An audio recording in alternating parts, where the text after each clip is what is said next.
Hi everyone, thank you for checking out my channel. Thank you for clicking on this video. This video is part of the series of videos I'm posting to try to help people out when it comes to aptitude tests like the civil service exam. It's quite late at night right now and I am actually sharing an Airbnb with my sisters kasi we're hanging out dahil aalis na naman ako tomorrow for a conference. And I've been really busy the past few weeks. Sorry about my voice. Again, hindi pa siya bumabalik in full. But I really wanted to make this video for you kasi I promised you guys that I'm going to make it. This is a by request video ng mga questions that you sent in through the Facebook page and through the post that I made asking you guys to send in your questions para magawan ko siya ng video. Now, this tradition ng Team Lyqa has been going on since the beginning. Nung nagsimula akong gumawa ng videos, I never really planned na magkakaroon ako ng sariling YouTube channel, ng Facebook page or anything like that. Or even yung mga reviewers, I never really thought that I was going to do that. The only reason why that started was because my students kept requesting na, Coach, gawa ka ng ganyan, gawa ka ng ganito. Now, itong my request na videos, it started with that kasi ang nangyayari lang before nung nagsisimula pa ako is that yung mga tao na natutulungan ko from all over the Philippines, they send questions in na parang, Coach, paano to i-solve? Or hindi pa nga ako coach ang tawag nun, ma'am pa nun, o kaya miss, they send me questions, sasagutan ko myself, tas i-post ko sa YouTube. So, I wanted to parang nabuhayin uli yung tradition na yun para mas maging interactive rin yung learning natin. So, again, thank you sa mga nagpadala ng mga questions. I'm going to try my best to solve all of those na pinadala ninyo in the limited time that I have. I'm just squeezing this in kasi natutulog yung kapatid ko. And, yun. So, habang natutulog sila, gumagawa ko ng videos. So, thank you guys and I'll see you in a bit. I'll show you kung ano yung mga questions at kung paano sila i-solve in the video. As I promised you guys, I'm going to make a by request video. No, in this video, ang sasagutan ko are the questions that you guys sent in. I asked if kung meron kayong mga specific questions that you encountered na hindi nyo alam kung paano i-solve ko, paano nyo sisimulan, isend nyo sa akin doon sa post that I made. So that is what we're going to answer ngayon. Now, these are compiled from those comments and some of the other questions na pinadala sa akin na tingin ko makakatulong sa inyong lahat. Okay, now I do encourage that you send questions sa akin. You can post them as a comment dito sa baba or dun sa actual post ko sa Facebook. But medyo dahil marami na ang mga nagpapadala ngayon, I discourage you guys from sending it directly to my inbox. Sa Facebook kasi hindi ko yan lahat na naharap dun sa aking personal account. So if you would send it over to the official Team Lyqa Facebook page dun sa www.facebook.com/teamlyqa instead. Okay? Alright. Let's get it started. Alright. Sorry about again my voice. Medyo ubos na kasi siya from teaching ng tuloy-tuloy and making all of these videos. But I do hope na intindihan nyo pa rin ako magsalita. Okay, so 17 is blank percent of 68. Actually, I already made a series of videos on these topics, yung percentages na series natin. But Chard sent this asking kung paano gamitin yung ratio rotation technique sa ganitong specific na question. And I actually mentioned it a couple of times in other videos, but I'm going to show you again kung paano siya gawin. Hopefully, you pick up the technique. Now, again, ang common na technique dito, or ang turo rin talaga in school is i-change is to equals and off to times. So, ano ibig sabihin nun? Ang formula niyan becomes 17 equals, and then x, kasi ito yung nawawala, and then times 68. Okay? So, ito yung traditional method niyan. Okay? Tapos magsa-start ka na mag-solve for equalities over 68 mo sila pareho. Okay? The problem with that is most of us allergic tayo sa division ng ganito kasi obviously decimal lang lalabas dahil nga percentage ang hinahanap. So another option would be to start estimating or yung tinatanong ni Chart ko paano gagamitin yung ratio rotation. So this is how you use ratio rotation for this particular question. Yung 17, okay? So yung meron tayong number side, meron tayong percentage side. This is the same concept that I use for yung solving ng discounts. And in that case, peso side and percentage side. Nandito, if you want to use ratio rotation, you have your number side, which is yung numbers natin, itong digits, and then your percentage side. Okay? Na yung 17, okay, ano ba siya? 100% ba siya o yung percent na hinahanap? So, obviously, 17 is blank percent. So, ang mangyayari, ang katapat ng 17 is x kasi kailangan magkatapat yung dalawang mga related na factors. Okay? So, 17 katapat niya si x. Yung 68, which is also a digit, katapat niya naman yung 100.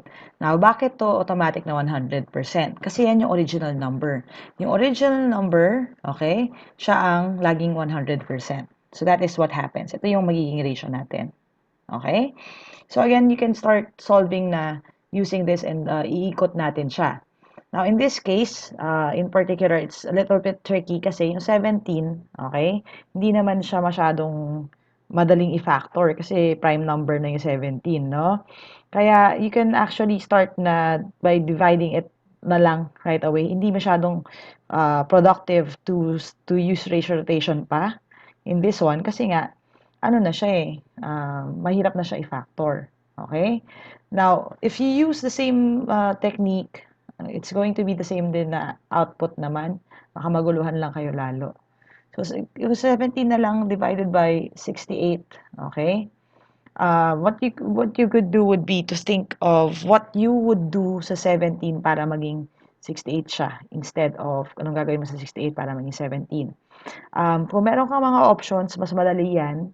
Kasi kung titingnan mo, yung 68, if you divide it by 2, okay, ang lalabas is 34, right? Now, why did I divide it by 2? Kasi kung ano yung divided by 2, yan yung times 50%, kalahati, okay?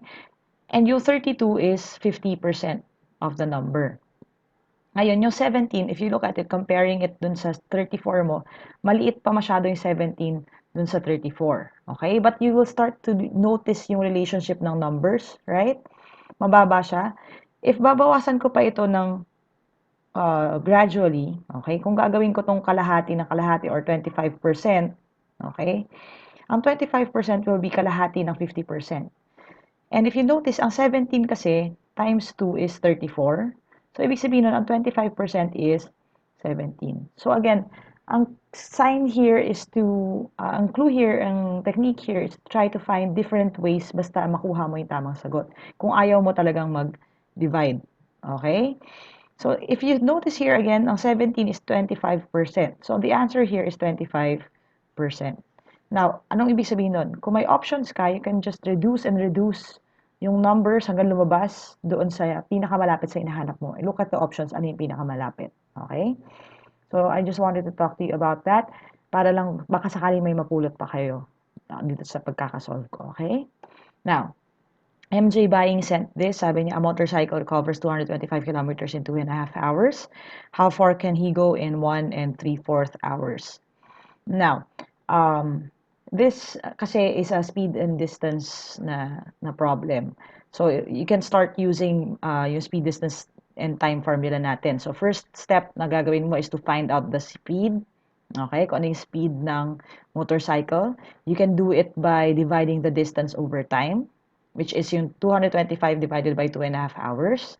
Next thing that you're going to do is you can find the distance by using the speed na nauna mong nakuha dyan.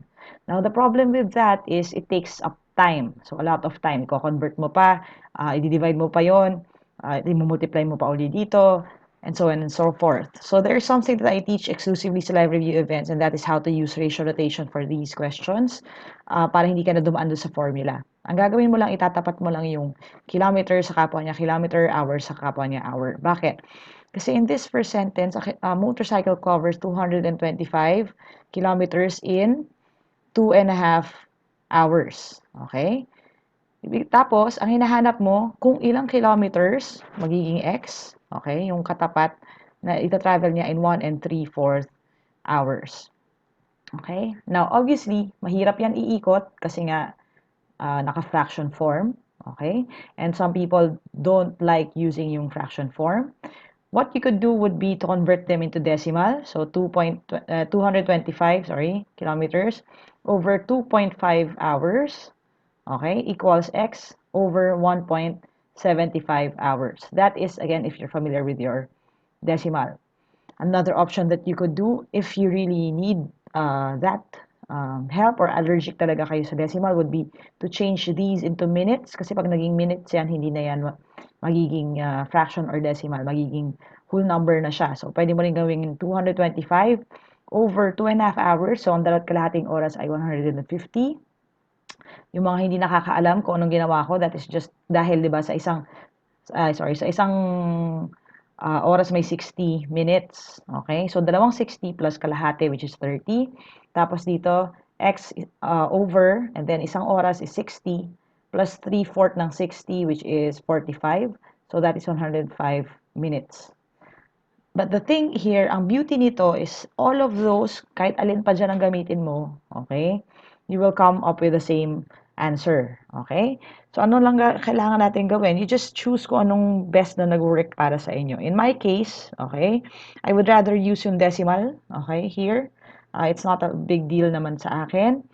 So, ang gagawin ko na lang would be 225 divided by 2.5, which is actually easy kasi ano naman yan, pareho naman siyang divisible sa 25. Okay? Okay, the answer here is actually going to be like this. Iikot lang natin, ratio rotation. 225 divided by 2.5, that will give you 90 times 1.75. Okay? Now, yun, 90 times 1.75, some people don't like solving yung decimals niyan. Okay? What you could do would be, if you want, okay, dahil meron ka ng 1, that is automatically 90. Tapos meron ka pang 0.75 ng 90, okay, which is basically 50% of it plus 25%, okay, or 0.5 and 0.25. So, ang kalahati is 45. 0.25 is 22.5. I-add mo lang siya lahat. Okay, so I have you 90 plus that, plus that, plus that. That is going to give you, so 0.5, 7, and then this is going to give you 15. Okay, so the answer is 157.5 kilometers.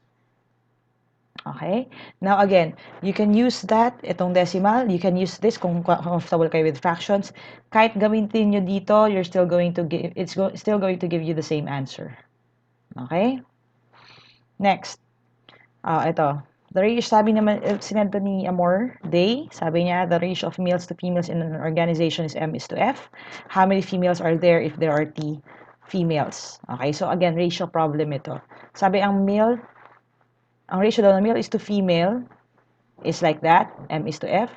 Ang hinahanap is how many males will there be if there are T females. Okay? So, ibig sabihin nun, male, ang katapat niya dapat ay male din, pero ito yung nawawala. So, yan yung nagiging X natin, okay, na hinahanap natin. And then, this becomes your T, which is yung the new number of females. Kasi ang importante, female, katapat niya pa rin yung female, male sa male. So, the fraction becomes M over F is equal to X over T. Okay? Tapos, anong gagawin natin? Huwag kayo matatakot kung letter lang siya. You're just going to do the same thing that you do with the numbers. Now, in this case, okay, you cross-multiply ito in traditional method. M times T is equal to F times X. And then, since ang hinahanap mo is the number of males, which is yung nire-represent ng X, kailangan mong gawin, iwan yung X sa isang side. Okay? So, parang mga totoong buhay na X, iwan mo sila sa isang side. Layasan mo na sila. You divide both sides by F para makancel ito. So, the answer is M times T over F. The answer is letter D. Okay? Kasi yan ang equal sa X, which is the new number of males. Again, tapatan lang yan. Tapat-tapat lang dapat. Ito, pinadala rin ni Amor Day at saka ni Patrick Geraldine Gracias. Actually, this question was sent to me multiple times already. Age problem, kaya naintindihan ko kung bakit marami naguguluhan. And I'm going to try my best to solve this. Now, since walang options, hindi ko magagamit yung table technique na trial and error. So, I'm going to have to use algebra. Okay? Again, when it comes to age problems, may video na rin ako niyan. You can watch it. That is my method of solving this if in case ayaw nyo talaga ng algebra at meron naman kasing options sa exam. So sabi, Kit is twice as old as his friend Sam. Sam is 5 years older than Kara. So tatlo yung tao. In 5 years, Kit will be 3 times as old as Kara. How old is Sam? Now, again, yung technique sa table, hindi mo magbabago. You have 3 people sa tatlo ang rows mo. 1, 2, 3. Okay? You have Kit, Sam, and Kara. Tatlo sila. Ngayon, yung time period natin ilan? So, meron tayong is, ibig sabihin may present tense tayo. Okay? Meron tayong in 5 years. So, meron tayong present, tapos meron tayong future. Wala naman ng iba. Okay? So, dalawa lang yung ating column. Okay? You have your now and in 5 years. Again, algebra. Wala tayong choice kasi wala siyang binigay na options. We're going to use our algebra. Ngayon, si Sam ang hinahanap. So, ibig sabihin nun, kung si Sam ang hinahanap, siya yung magiging X mo automatically. Okay? Ganun ang problema pagdating sa algebra. The next, or actually, you can use something else, but magre-resolve ka ba? So, I prefer na diretso ka na sa X. Ngayon, ang sabi, Kit is twice as old as his friend Sam. Ano ibig sabihin nun? Okay?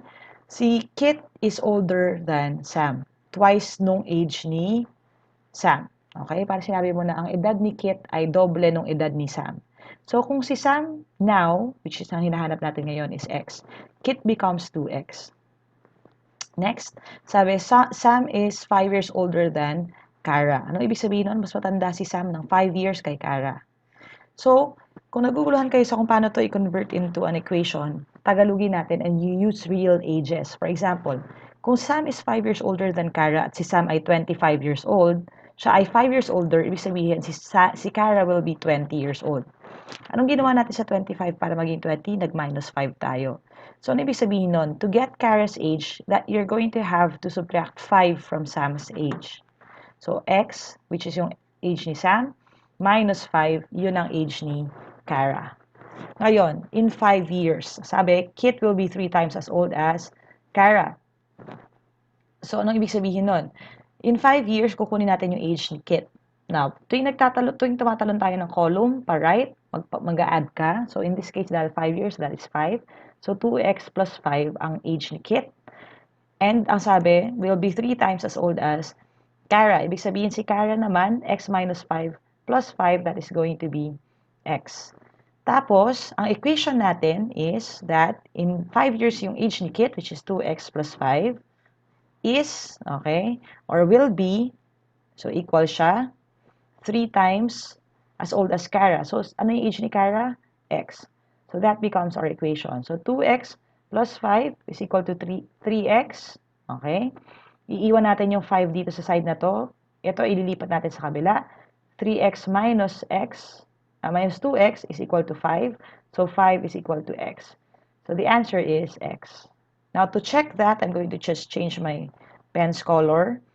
Kung gagawin nating 5 ang age ni Sam, Kit becomes 10 years old. Si Kara naman is 0 years old. So, ang age ibig sabihin na si Kara hindi pa siya pinapanganak ngayong panahon na to. In 5 years, Kara will be 5 years old. Si Kit naman will be plus 5 niyan, which is 15 years old. So, if you notice, 5 times 3 naman pa rin is 15. So, it still works. So, the answer is 5 years. Ngayon, there is a distinction here that I also want to point out. Nakalagay kasi dito, in 5 years, Kit will be 3 times as old as Kara. Pag nakalagay yun na ganun, ibig sabihin, you have to assume na kung ano yung time period na nilagay dito is the same. Doon mo kukunin si Kit, doon mo kukunin si Kara.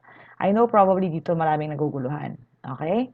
Now, if ang nakalagay is, in 5 years, Kit will be 3 times as old as Kara is today, o kaya as Kara's present age, ang mangyayari nun would be, ang i-multiply mo sa 3 is this, not that.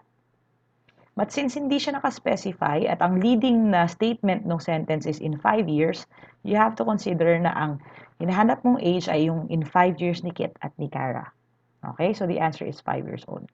Alright, I hope you learned something today. If you did, click thumbs up. Make sure that you share this video with your friends, lalo na kung mag-exam din sila para matulungan natin sila.